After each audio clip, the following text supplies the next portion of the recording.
سائل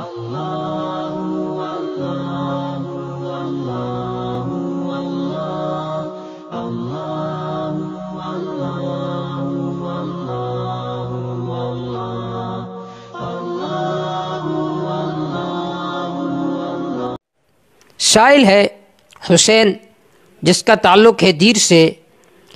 سائل کا سوال بہت اہم ہے اور بہت پیچیدہ بھی ہے، اس کو سمجھنے کی ضرورت ہے۔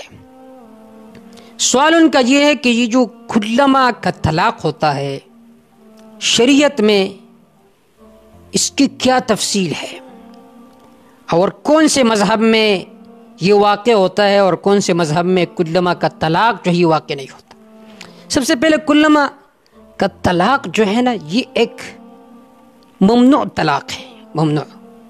ابغض المباحات، اللہ کے ہاں مباح چیزوں میں سے سب سے مبغوض ترین چیز یہ طلاق ہے، اور ہمارے معاشرے میں 3 طلاق دی جاتی ہے۔ اور پھر بعض لوگ تو کلمہ کا طلاق یہ لفظ استعمال کرتے ہیں، الامان الحفیظ۔ اللہ ہمارے اس معاشرے کو ان چیزوں سے محفوظ فرمائے۔ چھوٹی چھوٹی باتوں پر طلاق کا لفظ استعمال کرنا، دین کی جو وقت ہے وہ ہماری دلوں سے نکل گئی۔ خیر، یہ جو کلمہ کا طلاق ہے عند الاحناف یہ واقع ہوتا ہے۔ کلمہ کا طلاق کا مفہوم یہ ہے کہ آدمی یہ کہے کہ کلمہ تزوجت، جب بھی میں شادی کروں گا، فامرأتی طالقہ، تو میری بیوی کو طلاق ہے۔ یہ ہے کلمہ طلاق۔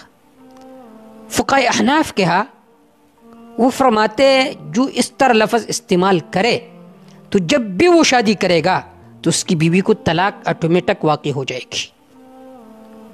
اب یہاں پر ذہن میں یہ سوال پیدا ہوتا ہے کہ ابھی تک تو اس کا نکاح نہیں ہوا، تو یہ کس کے طرف اس کی نسبت کرتے ہیں؟ تو اس کا جواب یہ ہے کہ یہ اسی صفت نکاح کے طرف نسبت کرتے ہیں۔ صفت نکاح وہ تو موجود ہے کیونکہ یہ مرد ہے اور اس میں شادی کی صلاحیت موجود ہے، تو ما یکون کے اعتبار سے ہے۔ ایسا نہیں ہے کہ محل نہیں ہے، محل حکماً موجود ہے کیونکہ اس نے نسبت کی ہے اس کی نکاح کی طرف، لہٰذا اس کے بارے میں یہ کہنا کہ یہاں پر تو کوئی محل موجود نہیں ہے تو کیسے طلاق واقع ہے؟ تو ابھی تو طلاق واقع نہیں ہے، بلکہ اس نے نسبت کی نکاح کی طرف، اور نکاح ایک موجود چیز ہے، صفت ہے لیکن صفت موجود ہے، لہٰذا جب وہ نکاح کرے گا تو طلاق خود بخود آٹومیٹک واقع ہو جائے گی۔ یہ ہے اصل مسلک فقہاء احناف کا۔ اس بارے میں انہوں نے ایک حیلہ بھی ذکر کیا، اگر کسی نے اس طرح لفظ کہا تو آپ کیا کریں گے؟ تو اس کے ایک حیلہ یہ ہے کہ بھائی کوئی سمجھدار آدمی اس کا نکاح کرائے گواہوں کی موجودگی میں، اور یہ تحریراً اس کو اجازت دے دے تو یہ واقع ہو جائے گا۔ یہ ہے احناف کا مسلک کلمہ طلاق کے لفظ کے بارے میں، اور یہی محتاط ہے، اسی پر عمل کرنا چاہیے۔ لیکن دوسرے طرف بھی بہت سارے فقہا ہے، شوافی، حنابلہ، جو اس بات کے قائل ہے کہ کلمہ طلاق کا لفظ یہ کہ بدعی طلاق ہے، یہ واقع نہیں ہو سکتا۔ کیوں؟ اس لیے کہ اب محل موجود نہیں ہے، تو یہ کہہ رہا ہے کہ جب بھی میں نکاح کروں گا تو وہ تو موجود ہی نہیں ہے، محل اب کی بیوی موجود نہیں ہے، تو کیسے آپ اس کی طرف اس کی نسبت کرتے ہیں؟ اور اس بارے میں ان کے پاس قرآن مجید کا نص بھی موجود ہے اور حدیث بھی ہے۔ قرآن مجید میں ہے یا ایھا الذین آمنوا اذا نکحتم المؤمنات ثم طلقتموہن من قبل ان تمسوہن۔ ابن کثیر رحمہ اللہ نے اس آیت کو ذکر کیا ہے، اور ترجمان القرآن ابن عباس رضی اللہ تعالی عنہ اور سعید بن المسیب، حسن بصری اور علی بن الحسین زین العابدین، ان سب نے اس سے استدلال کیا ہے کہ قبل النکاح طلاق واقع نہیں ہو سکتا۔ ابن کثیر رحمہ اللہ فرماتے ہیں وقد استدل ابن عباس رضی اللہ عنہما وسعید بن المسیب والحسن البصری وعلی بن الحسین زین العابدین وجماعة من السلف بهذه الآية على أن الطلاق لا تقع إلا إذا تقدم نكاح، لأن الله تعالى قال إذا طلقتم المؤمنات، إذا نكحتم المؤمنات فعقب النكاح بالطلاق فدل على أن الطلاق لا يصح ولا يقع قبله وهذا مذهب الشافعي وأحمد بن حنبل وطائفة كثير من السلف والخلف.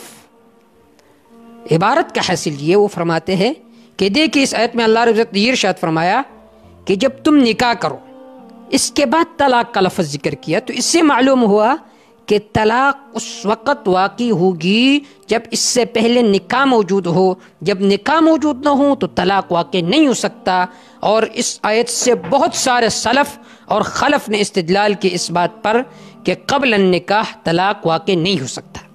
یہ ہے ابن کثیر رحمہ اللہ کی عبارت کا حاصل اور خلاصہ. دوسری طرف ابن مسعود رضی اللہ تعالیٰ عنہ کی طرف ایک قول منسوب ہے جس کو حضرات احناف پیش کرتے ہیں اس بات پر کہ کلما طلاق واقع ہو سکتا ہے. اس بارے میں ترجمان القرآن ابن عباس رضی اللہ تعالیٰ عنہ سے منسوب ہے ما قالہ ابن مسعود وَإِن يَكُنْ قَالَهَا فَزِلَّةٌ مِنْ عَالِمٍ، کہ یہ قول ابن مسعود رضی اللہ تعالیٰ عنہ کی طرف جو منسوب ہے یہ غلط منسوب ہے اور اس پر جرح بھی موجود ہے، ضعیف ہے.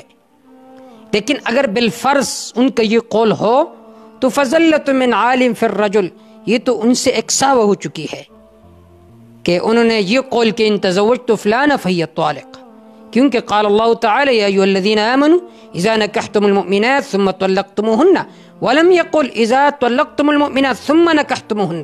یہ نہیں فرمایا کہ جب تم طلاق دو پھر نکاح کرو، بلکہ پہلے نکاح کا لفظ ذکر کیا پھر طلاق کا لفظ ذکر کیا.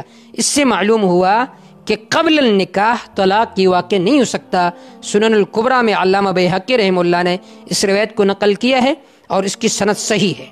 اس طرح سیدنا عبداللہ بن عمر بن عامل سے روایت ہے لیس علی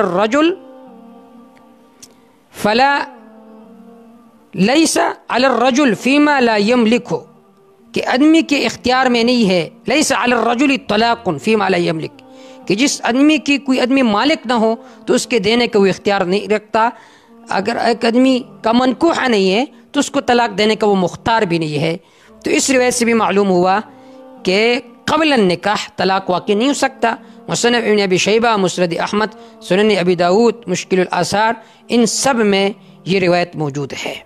حاصل اور خلاصہ یہ ہے کہ اس میں محتاط مسلک امام اعظم ابو حنیفہ رحمہ اللہ کا ہے، لیکن دوسرے طرف بھی اس بات پر دلائل موجود ہے کہ کلما طلاق کا جو لفظ ہے یہ ایک بدعی اور ایک ناجائز طریقہ ہے، اور بہت سارے سلف نے اس کے واقع نہ ہونے کے بھی قول کیا ہے.